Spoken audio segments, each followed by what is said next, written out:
क्या आपको हंसने का सही तरीका नहीं आता? तो मिलिए इंडिया के असली लाफिंग बुद्धा नागेश्वर दास से, जिनकी ठाकेदार हंसी ने देश भर में तहलका मचा दिया है। सिवान जिले के नागेश्वर दास, जिन्हें किसी परिचय की जरूरत नहीं, 35 साल के नागेश्वर ने 6 साल में 200 जेलों का दौरा किया है।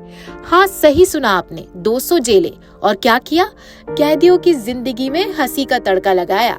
जेल में जाता हूँ तो किसी जुर्म में नहीं, बल्कि जो लोग जुर्म करके या जिन लोगों ने जुर्म नहीं किया है, जो लोग बेचारे फंस गए हैं, मैं उनके आत्म सुधार के लिए जाता हूँ। अच्छा, तो अब तक आप किन किन जिलों का रुख कर चुके हैं, कहाँ कहाँ गए हुए हैं? मैं बिहार के सभी जिलों में मैं अपना कार्यक्रम दे चुका हूँ। उसके साथ उत्तर प्रदेश, उत्तराखंड के कुछ जिलों में जाके कैदियों के लिए, कैदियों के आत्म सुधार के लिए मैं वर्क कर रहा हूँ।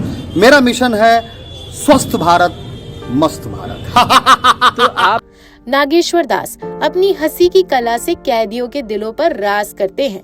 लोग इन्हें इंडियन लाफिंग बुद्धा कहते हैं। उन्होंने न केवल बिहार की जेलों में, बल्कि उत्तर प्रदेश और उत्तराखंड के जेलों में भी हंसी के फुहारे बिखेरे हैं। कब से इसकी शुरुआत की और क्या हुआ, क्या आपने लोगों को हंसाने के लिए बेड़ा उठाया? देखिए, मैं बचपन से ही हंसता हूँ और हमारे गुरुजनों और खोजी मीडिया का मानना है कि लाफिंग बुद्धा जापान के बाद फिर हम हिंदुस्तान में फिर पुनः आया है, इसलिए लोग मुझे इंडियन लाफिंग बुद्धा के नाम से जानता है और मैं बचपन से ही हंसता हूँ। नागेश्वर दास का कहना है कि आजकल के भागदौड़ भरे जीवन में लोग हंसना भूल गए हैं। उनकी माने तो हंसी ही सबसे बड़ी दवा है। अगर आप रोज हंसते हैं तो डॉक्टर की फीस बचा सकते हैं। कैदियों के लिए नागेश्वर दास तो जैसे लाफिंग गैस है। नागेश्वर का सपना है कि वह देश की हर जेल में जाकर कैदियों को हंसाएं। उनका मानना है कि हंसी से सभी दुख और तनाव दूर हो जाते हैं। और हाँ, वो चाहते हैं कि स्टेट और सेंट्रल गवर्नमेंट भी उनकी हंसी की इस मिशन में मदद करे।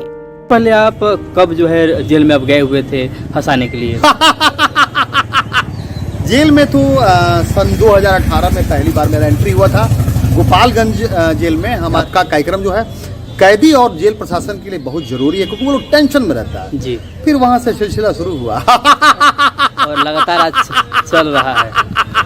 आज अनवरत जो है सभी जेलों में, उसके बाद से स्कूलों में, उसके बाद से मॉर्निंग वॉक पे जो लोग आते हैं मैं वहाँ जाता हूँ। गांव में ठहाका चौपाल लगाता हूँ। ये बताया जाए, जेल में अब तो उस समय तो किसी के माध्यम से आप गए हुए थे, इस समय आपको जेल प्रशासन बुलाता है या फिर कैसे जाते हैं? जेल प्रशासन बुलाता है और अभी तक सबसे बड़ी दुख की क्या बात है, क्योंकि मैं तो सुख बांटने वाला हूँ तो मुझे भी दुख होता है क्योंकि मैं इंसान हूँ। दुख की ये बात है कि अभी तक हमारे बिहार सरकार या केंद्र सरकार की नज़र हमारे पर नहीं गई कि कोई ऐसा व्यक्ति है जो बिहार ही नहीं, अदर जेल में जाके कैदियों के लिए वर्क कर रहा है। और मैं चाहता हूँ कि पूरे बिहार के जेल में मेरा ये कार्यक्रम लगे, ताकि मैं जो लोग जेल के अंदर बंद हैं, मैं उनको मस्त जीवन, स्वस्थ जीवन दे करके और इस भारत को मजबूत बनाने का मैं कार्य कर सकूं। नागेश्वर दास का एक और सपना है सिवान में ढाका महल बनाना, जहां लोग आकर अपने तनाव दूर कर सके।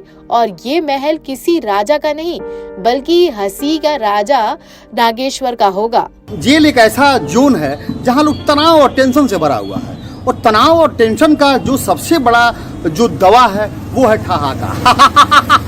आप जेलों में जेल प्रशासन आपको बुलाता है, आप जाते हैं तो इसलिए कुछ कॉस्ट वगैरह देते हैं कि आप हमने लगा के जाते हैं? नहीं, मतलब मैं जाता हूँ और वो लोग मुझे कुछ सेवा पानी देता है लोग, ताकि अभी तो मेरा चले। नागेश्वर कहते हैं हंसी का वायरस फैलाना है ताकि हर कोई इस महामारी से बच सके। वे जेलों के साथ साथ चौक चौराहे, स्कूलों और गांव में ठहाका चौपाल लगाकर लोगों को हंसाने का काम भी करते हैं। लोकल 18 के लिए सिवान से अंकित कुमार सिंह की रिपोर्ट।